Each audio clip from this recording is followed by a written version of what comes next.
What LeBron James is doing right now should be impossible. Nobody is supposed to be this good at basketball at 39, and in fact, nobody ever has been. Sorry, Kareem, not so sorry, Carl, but what LeBron is doing is entirely unprecedented. Since the All-Star break, LeBron is averaging over 27 points and 9 assists per game on 67% true shooting, which would shatter his career best efficiency over any season, and has led the Lakers to play as a top 5 offense over that span. The marvel here is not just that LeBron's maintaining his level at this age, he's actively improving it and has clearly been playing at a higher level than last season. So how in God's name is he, a basketball senior citizen who should be headed off into the sunset, getting standing ovations just for showing up, still doing this?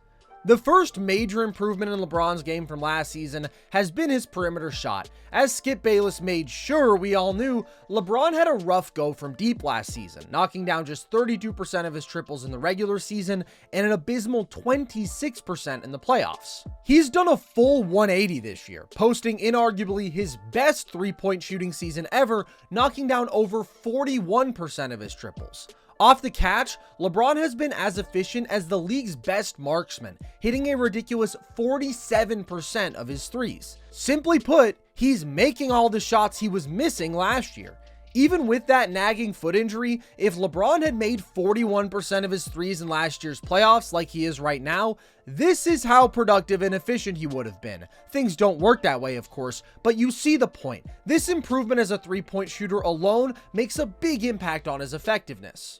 LeBron will always be able to pick his spots to play highly effective bully ball, but at this stage in his career, he can't go full throttle for 48 minutes night after night. He can't bring the ball up the floor every time down and drive hard every possession, so his jump shot is crucial to preserving his energy and making him a valuable off-ball player, playing alongside a pair of quality secondary creators like Austin Reeves and D'Angelo Russell, who he needs to run the offense in stretches. This year, LeBron has ranked as a 79th percentile spot-up player. He loves spotting up opposite these side pick and rolls, and he murdered the Nets like this, staying consistently shot ready and decisively taking these looks. When an overwhelming athlete and basketball genius is also someone you can't help off of without him torching you as a shooter, he brings constant, significant positive value to an offense on or off ball. Although it still accounts for a small percentage of his offensive diet, we've also seen LeBron coming around off-ball screens more than ever this year, just another way to weaponize his improved shooting. He's also been better as a pull-up shooter, although by a less significant margin. Still, we all know LeBron loves his signature step-back three, and it's important to his arsenal as an on-ball scorer that he can reliably knock down those looks. And LeBron is excellent at weaponizing the attention he demands as a shooter to create even better shots. He is quite unselfish making these swing passes when defenses close out hard on him, and he can make these passes quickly because he's seeing things a step ahead. Here, both Mobley and Mitchell lunge towards LeBron to challenge the pull-up jumper, which opens up the cut for Reeves, and LeBron puts this on the money. And if you fly in like this, he can just attack a closeout with a pump fake to get downhill.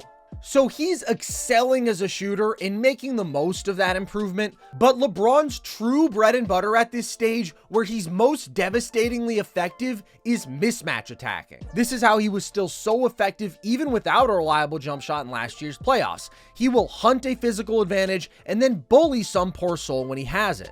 LeBron is still one of the most dominant rim finishers in the sport, ranking 4th in restricted area makes this season, and it's incredibly difficult for any defender to withstand his raw strength. One of the easiest ways to abuse these physical advantages is out of the post. LeBron was extremely effective posting up in last year's playoffs, and he has been again this year, creating with 73rd percentile efficiency out of post-ups. He can overpower any mortal wing and is capable of quickly spinning off defenders to attack the rim, but he's been more effective as a post player when he passes. Part of this is that he likes settling for his turnaround fadeaway a little too much when he has obvious physical advantages. It's a pretty shot, but he's made under 37% of those looks this year. Just bully him, Bron. But the bigger takeaway is that he dissects teams when they double, which they very often will do. He scores easily in single coverage here, so the next possession, Cleveland doubles hard off the catch, and LeBron maintains his composure to get this ball to AD for a wide open dunk. All eyes are glued on LeBron here, waiting to help once he makes his move, and Rui catches Aldama sleeping for an easy cut. Triple J comes over to double, and LeBron instantly throws this lob up to Hayes, who now has a size advantage and position on the interior. He diagnoses these situations so quickly and can make just about every pass. LeBron doesn't need a switch to go to work out of the post because there are just not many dudes who can match up with his strength down there, but he is extra lethal when he gets one, and he's an expert at hunting switches to get a physical mismatch. When it matters most, LeBron finds a ton of success running inverted pick and roll, meaning the guard screens for him because that's an automatic advantage creator. If the defense switches, well, perfect. Now LeBron can go to work on a guard in isolation. He is going to bully that guy and probably either score in single coverage or draw help and then create a good look for a teammate. So to avoid a switch, the defense can hedge, meaning the screen defender shows before recovering to their man, in which case the Lakers guard will slip the screen very quickly or set a ghost screen and spring open for a great look at a jumper, and LeBron will find them every time. If you blitz these actions, LeBron is so big and smart, he can probably just see right over you, make the right pass, and create a 4-on-3 for his teammates. There's no good answer. LeBron running inverted pick and roll is incredibly hard to stop. He's also still very good at running classic pick and rolls with a big screening for him. He is so patient as a driver and so physical that he excels at finding an angle and then bullying his way to the rim. And he's an excellent lob passer and interior passer overall. And again, he's exceptionally smart. Look at how he turns this into a back down against the smaller Alexander Walker, then anticipates Reed's help to perfectly time this pass into AD, who now has a huge size advantage. So he's great at creating advantages with the ball in his hands out of these bread and butter actions, but we've also seen LeBron used as a screener more than ever before this year, where he presents huge problems.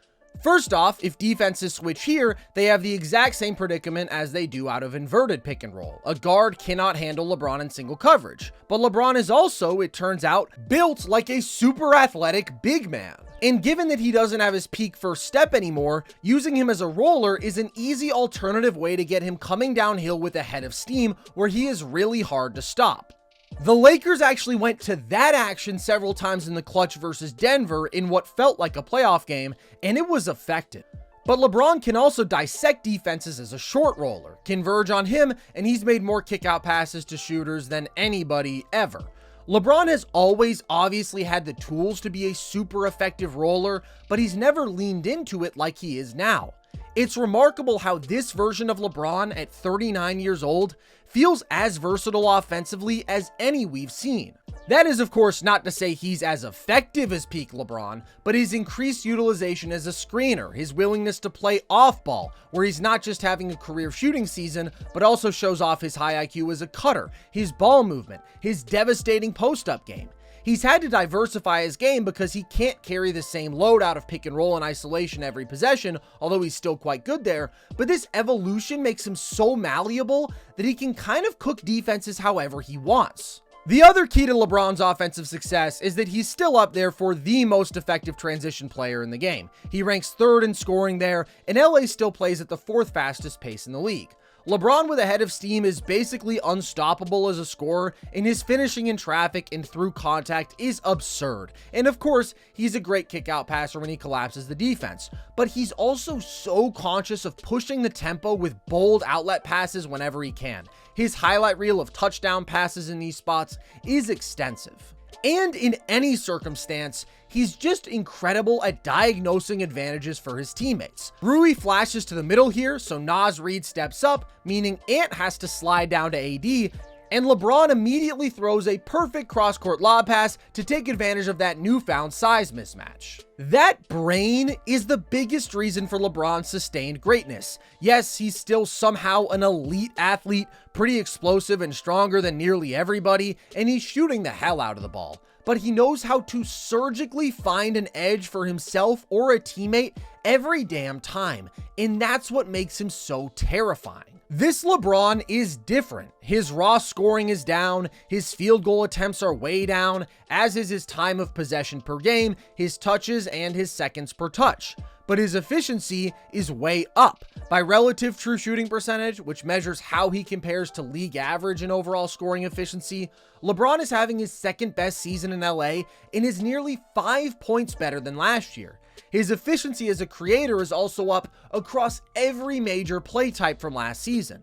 When he wants to, when it matters most, LeBron gets what he wants.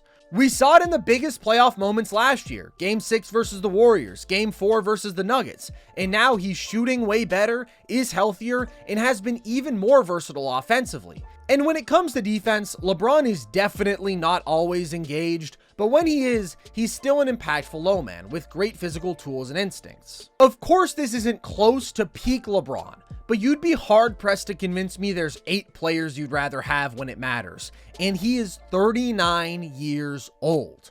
LeBron's ability to constantly evolve, develop new strengths, and remain a bona fide superstar at this age is truly remarkable. And no matter what their seed is, with him playing at this level and healthy AD, the Lakers are dangerous, and this is the best their offense has looked in several years. And if I were you, unless you're the Denver Nuggets, I wouldn't count them out.